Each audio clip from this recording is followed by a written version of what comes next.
Look closely. These yellow thread-like structures are not part of the plant. This is a parasitic vine called dodder, and it slowly kills the plant by sucking its nutrients. I found these Vinca seedlings in a neglected backyard area, surrounded by garbage and unmanaged growth, completely covered with this parasite. Dodder doesn't behave like a normal plant. It doesn't need soil once it finds a host. It wraps around the plant and directly draws nutrients, weakening it over time.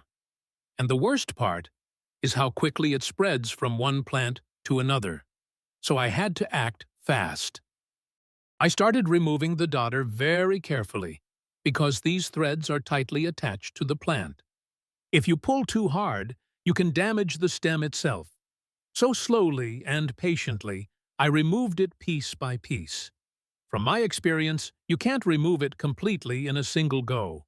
So I gave it some time and kept removing it every alternate day. And gradually, the infestation started reducing.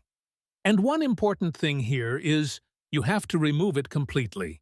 Even a small strand left behind can regrow and start spreading again. The reason I cleaned this area immediately was because right next to these infected plants, there were healthy Vinca plants already blooming with beautiful white flowers. So it was very important to stop the spread. Otherwise, those healthy plants could also get affected. After cleaning, I took a few seedlings with me. Just look at these. They are healthy and fresh. You can see the roots are well developed, which means these plants have a strong chance to recover and grow well. Now, the next step is planting them. I'm using a simple and effective soil mix. 50% garden soil gives a strong base and support for the plant.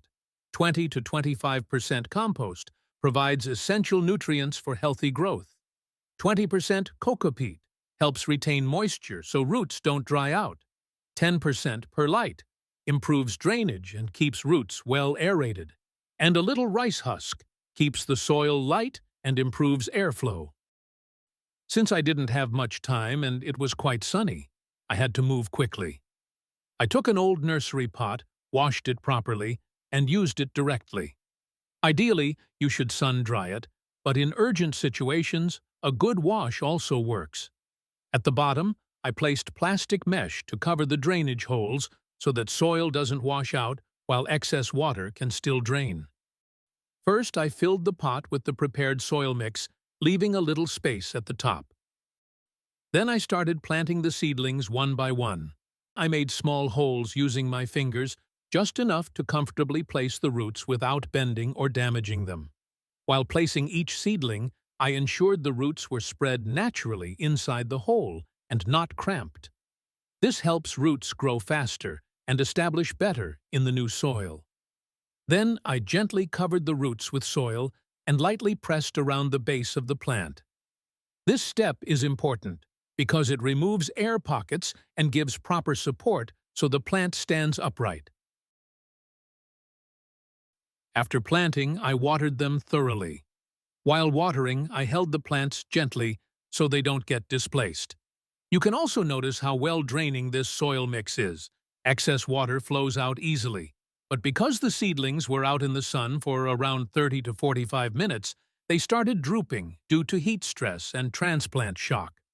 So here's a simple trick that really helps in such situations. I used transparent plastic water bottles to create a mini greenhouse. I removed the top narrow portion of the bottles and made small holes for slight airflow. These are my bottles ready for greenhouse.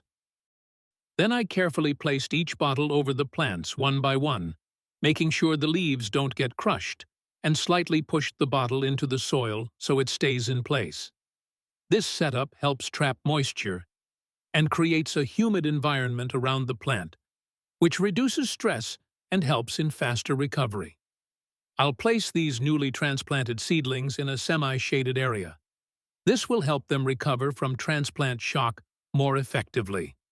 Now, this is the next day morning, and you can already see some improvement. The plants are looking more stable. They are not fully recovered yet, but they are definitely getting better. After a couple of days, I removed the plastic bottles, and you can see these seedlings have become stable in their new environment. The leaves are upright, and the stems are firm.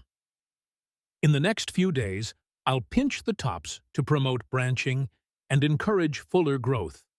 And now, I'm just waiting for them to start flowering. On the other hand, let me show you the seedlings in the backyard. After a few rounds of removing dodder over 4 to 5 attempts, they are now looking fresh, healthy, and completely free from the parasite. I'll keep sharing updates on their growth, so if you found this helpful, like, share, and subscribe. And let me know in the comments, have you ever seen this parasitic plant before?